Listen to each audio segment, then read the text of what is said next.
Olá, amigos! O tema de hoje para alguns pode parecer meio controverso. Será que há crueldade na natureza? Meu nome é Gilberto Maia e você está no Esclarecendo a Verdade.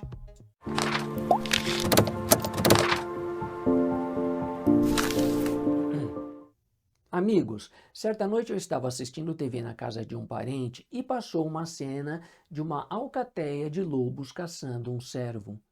Meu tio fez um comentário ressaltando a coordenação e a cooperação que há entre a alcateia para caçar o cervo, né? No entanto, a minha tia via de uma perspectiva completamente diferente. Ela comentou sobre a crueldade dos lobos e tomou para si as dores do cervo que estava sendo caçado.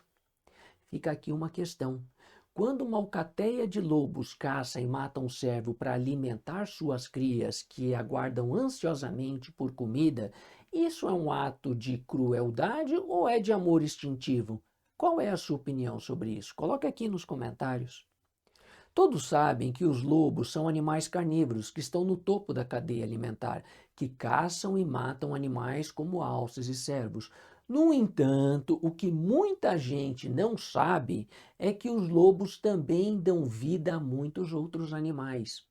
O que aconteceu no famoso Parque Nacional de Yellowstone, nos Estados Unidos, pode nos ajudar a entender essa questão melhor. O lobo foi durante séculos o principal predador no Parque Nacional de Yellowstone. Porém, sua população foi reduzida a zero na década de 20, porque os criadores de gados e ovelhas que tinham fazenda nos arredores do parque começaram a caçar e matar lobos que matavam os seus rebanhos. Como o parque não tem cercas, os lobos saíam de lá para se alimentarem nas fazendas, onde a caça era muito mais fácil e abundante, e isso fez com que os fazendeiros começassem a matar os lobos. Caçados impiedosamente por suas peles e má reputação, os lobos desapareceram do parque na década de 20. A falta de lobos gerou um progressivo desequilíbrio no ecossistema do parque. Por exemplo, sem ter predadores naturais, os alces se multiplicaram e chegaram em 1995 a mais de 40 mil alces. Essa proliferação excessiva de alces teve efeito devastador na vegetação do parque, com reflexos negativos até em todo o ecossistema da região. Então, em 1995, 70 anos depois do extermínio dos lobos pelos fazendeiros e pelos caçadores de pele, os administradores do Parque de Yellowstone e os ambientalistas começaram a reintroduzir os lobos lá.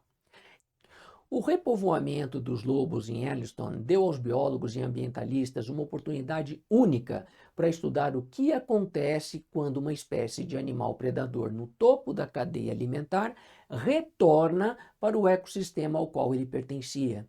Os efeitos positivos disso foram muito além daqueles previstos e até pretendido pelos biólogos e ambientalistas.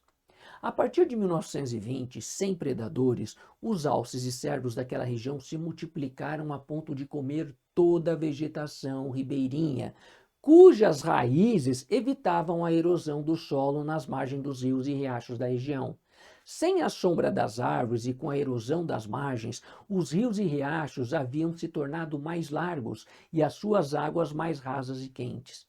Quando os lobos foram reintroduzidos no parque a partir de 1995, o impacto foi marcante. Eles começaram a caçar os cervos e os alces, e isso fez com que esses animais mudassem o seu comportamento. Eles passaram a evitar certas áreas para não serem presas fáceis dos lobos, principalmente as áreas do vale onde correm os rios e riachos. Isso fez a vegetação ribeirinha voltar a crescer novamente. E em 10 anos, a quantidade de árvores na região quintuplicou.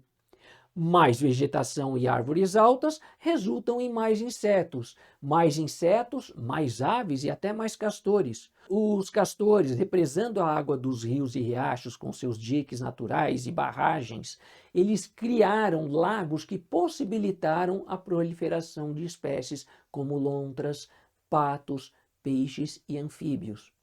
Os lobos também caçavam os coiotes, e como resultado da redução dos coiotes, a quantidade de coelhos e ratos também aumentou.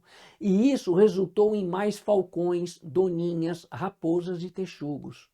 Ursos também aumentaram em quantidade devido ao aumento na quantidade de peixes e de árvores e de arbustos frutíferos, como as amoreiras, que os ursos gostam tanto. A regeneração da floresta fez com que as águas dos rios e riachos mudassem seus cursos, lagos naturais acabaram se formando, cascatas surgiram. Todas essas mudanças foram ótimas e restauradoras para aquele habitat de vida selvagem. O que se viu lá foi um ciclo virtuoso de impactos positivos. Em poucas palavras, os lobos mudaram o ecossistema do Parque Nacional de Yellowstone e, inclusive, a sua microgeografia. Alguns dizem até que os lobos mudaram o curso dos rios.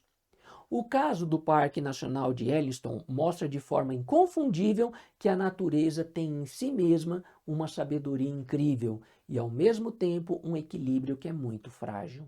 E até onde eu sei, só existem duas espécies no mundo capazes de mudar o meio ambiente, o habitat natural selvagem.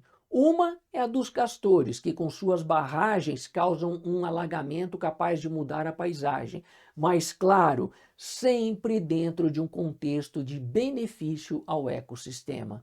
E a outra espécie é o ser humano, mas como podemos ver, sempre causando sérios impactos ambientais e desequilíbrio na natureza, porque o ser humano age colocando acima de tudo o lucro na exploração dos recursos naturais. Voltando à nossa questão inicial, muitas pessoas acham que na natureza prevalece a lei do mais forte, que ela é cruel, porém os lobos no Parque Nacional de Yellowstone provaram o contrário. A crueldade que vemos entre os animais na natureza é somente aparente, ou se você preferir, podemos usar outras duas palavras para falar sobre isso. É necessária e benéfica a todos. Um índio selvagem que nada conhece da nossa civilização veria crueldade e violência vendo um médico usando um bisturi para arrancar um tumor de uma pessoa. Ele viria sangue, uma pessoa perfurando a outra com o que ele chamaria até de faca.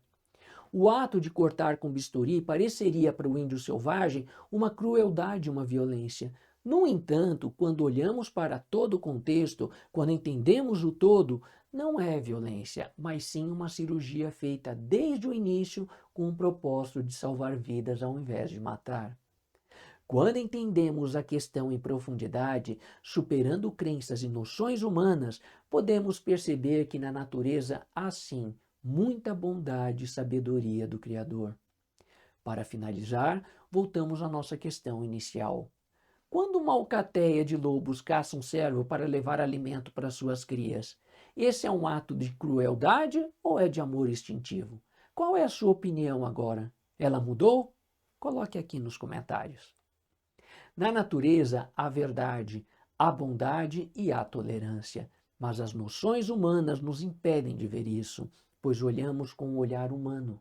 Na natureza há a cooperação e o sacrifício de todos em reverência de um bem maior.